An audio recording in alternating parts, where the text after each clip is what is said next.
और अब बात लोक जनशक्ति पार्टी में मचे घमासान की। चाचा पशुपति पारस और भतीजे चिराग पासवान के बीच ये सियासी जंग जारी है। इस बीच आज राजधानी दिल्ली में चिराग पासवान की अगुवाई में एलजेपी की राष्ट्रीय कार्यकारिणी की बैठक हुई। चिराग पासवान ने रामविलास पासवान के जन्मदिन के मौके पर 5 जुलाई को बिहार में आशीर्वाद यात्रा निकालने का ऐलान किया। यात्रा की शुरुआत हाजीपुर से होगी, जहां से पशुपति पारस सांसद हैं और चिराग पासवान का कहना है कि अब वो अपने चाचा को उन्हीं के इलाके से घेरने की शुरुआत करेंगे। रामविलास पासवान का भी ये हाजीपुर पारंपरिक क्षेत्र रहा है, यहां से वो रिकॉर्ड मतों से जीत चुके थे एक जमाने में। इससे पहले आज राष्ट्रीय कार्यकारिणी की बैठक जब हुई तो उसमें चिराग पासवान और उनके गुट के सभी नेता कार्यकर्ता शामिल हुए। पार्टी संविधान की शपथ ली। इस दौरान काफी नारेबाजी भी हुई। पशुपति पारस और जो दूसरे नेता हैं उनके खिलाफ ये नारेबाजी हुई और ये भी इस बैठक में एक प्रस्ताव पास किया गया कि रामविलास पासवान को भारत रत्न दिया जाए। ये केंद्र सरकार से उन्होंने सिफारिश की।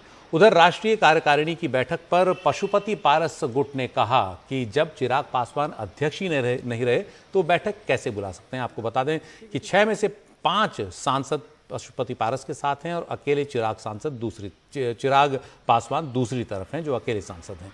और चिराग पासवान को पार्टी अध्यक्ष पद से हटा दिया है पशुपति पारस गुट ने। लोकसभा में नेता पद से भी हटा दिया है।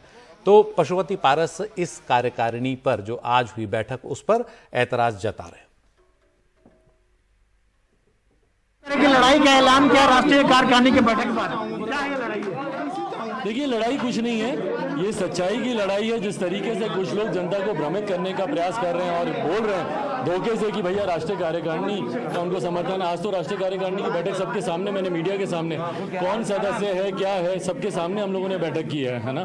तो जो चीज़ें सामने, जो सच्चाई सामने है उसी को हम लोगों ने रखा। पूरी उम्मीद है कि भले वो चुनाव आयोग हो, भले वो लोकसभा अध्यक्ष हो या बिहार की जनता हो, सच्चाई का साथ। आपने कहा कि महाभारत की लड़ाई की बात की है, आपने यहाँ पर जिक्र किया आपने सच्चाई की। नहीं, बिल्कुल, कहीं ना कहीं महाभारत की लड़ाई में भी अपनों के सामने ही आपको शस्त्र उठाने थे।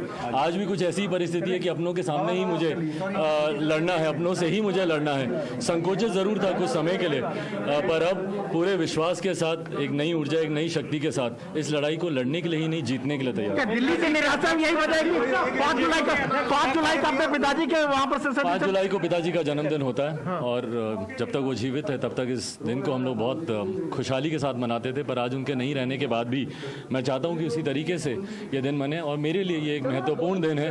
उन्हीं की वजह से मैं हूं और इसीलिए इस दिन का महत्व और बढ़ाने के लिए जो ये नया संघर्ष है उसकी शुरुआत उन्हीं की कर्म भूमि से, उन्हीं के कर्म क्षेत्र से, हाजीपुर से करने का मैंने निर्णय लिया है। और ये आशीर्वाद राम के हनुमान को छोड़ दिए, क्या कहेंगे आप?